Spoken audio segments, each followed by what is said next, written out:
Accidentelle ou criminelle, c'est la question pour ces deux techniciens d'identification criminelle de la Gendarmerie nationale des Yvelines. Accompagnés par un pompier spécialiste, ils recherchent des indices dans cette maison 24 heures après l'incendie. Objectif, découvrir la cause du sinistre. Pour nous, c'est pas criminel. On a inspecté les gravats. Comme je vous disais tout à l'heure, il n'y a pas d'odeur d'accélérant, de carburant ou de matière suspecte. Après un premier bilan avec le pompier, cette intervention est terminée pour les techniciens d'identification criminelle. Les plus connus sont de Miami ou de Manhattan, mais les experts sont aussi dans les Yvelines. 5 techniciens au sein de la cellule d'identification criminelle de Versailles.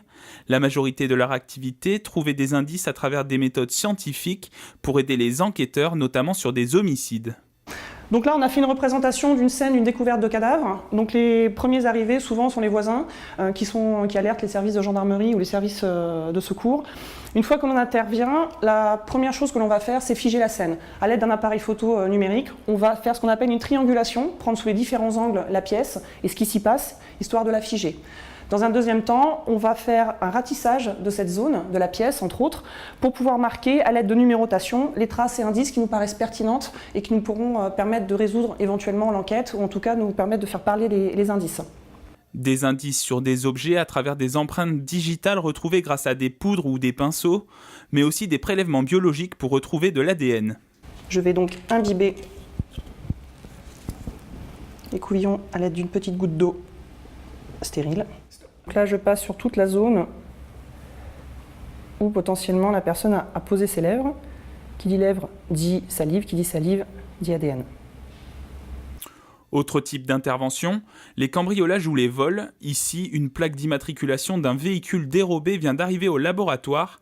Il va être analysé. Donc à l'aide de cette machine, la cuve de fumigation, on va placer notre objet dans la cuve. À l'aide d'un produit spécifique qu'on va passer sur la coupelle, nous allons le placer à l'intérieur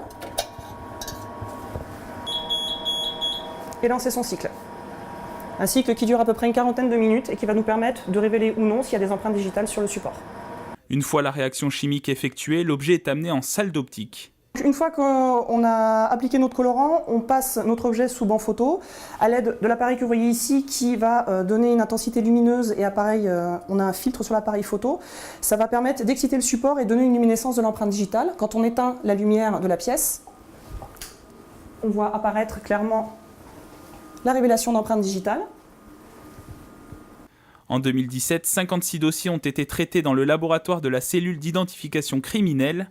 170 gendarmes de brigade sont formés dans les Yvelines pour relever des empreintes ou de l'ADN sur des situations de petite délinquance.